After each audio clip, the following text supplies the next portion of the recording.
বিদেশ থেকে ফেরবার সময় একজন ইংরেজ বন্ধু স্বামীজিকে প্রশ্ন করেছিলেন, পাশ্চাত্যের বিলাস বৈভবের মধ্যে 4 বছর কাটানোর পর তার মাতৃভূমি তার কাছে কেমন মনে হবে।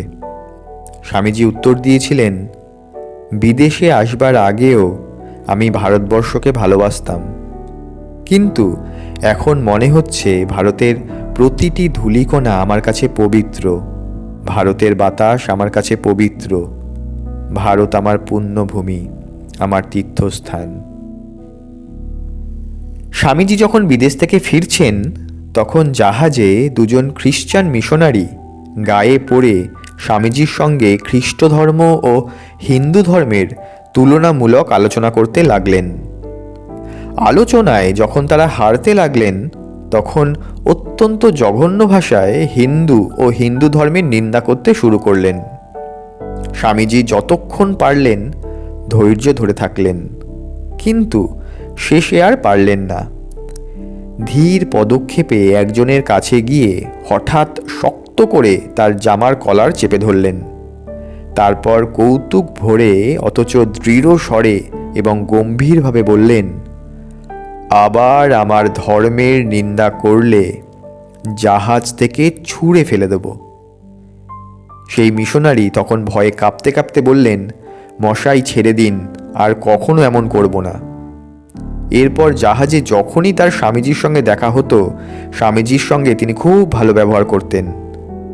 এই ঘটনার উল্লেখ করে স্বামীজি দেশে ফিরবার পর একদিন শ্রীযুক্ত প্রিয়নাথ সিংহকে বলেছিলেন, আচ্ছা সিংহ, কেউ যদি তোমার মাকে অপমান করে তখন তুমি কি করবে? প্রিয়নাথবাবু উত্তর দিলেন, মশাই, তার ঘাড়ে লাফিয়ে পড়ে তাকে উত্তম শিক্ষা দেব। স্বামীজি বললেন, বেশ কথা, যদি তোমার ধর্মের প্রতি ঠিক সেরকম অচলা ভক্তি থাকতো, তাহলে তুমি কখনো একটিও হিন্দুর ছেলেকে খ্রিস্টান হতে দেখতে পারতে না। কিন্তু দেখো, রোজ এই ঘটনা ঘটছে, অথচ তোমরা নীরবে রয়েছ। বাপু, তোমাদের বিশ্বাস কই? দেশের প্রতি মমতা কই? মুখের ওপর প্রতিদিন পাদ্রীরা তোমাদের ধর্মকে অজস্র গালাগালি করছে, কিন্তু কজন তার প্রতিকার করবার চেষ্টা করছে? তোমাদের মধ্যে কজনের রক্ত তাতে গরম হয়ে ওঠে? স্বদেশে ফেরবার সময় জাহাজ এডেনে থেমেছে। স্বামীজি জায়গাটা ঘুরে দেখবেন বলে জাহাজ থেকে নেমে পড়লেন।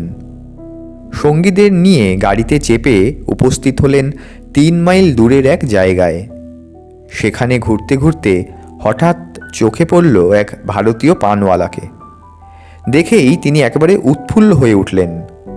বিদেশি সঙ্গীদের ফেলে রেখেই তার কাছে গিয়ে হাজির হলেন আর পাশে বসে মহানন্দে গল্প জুড়ে দিলেন।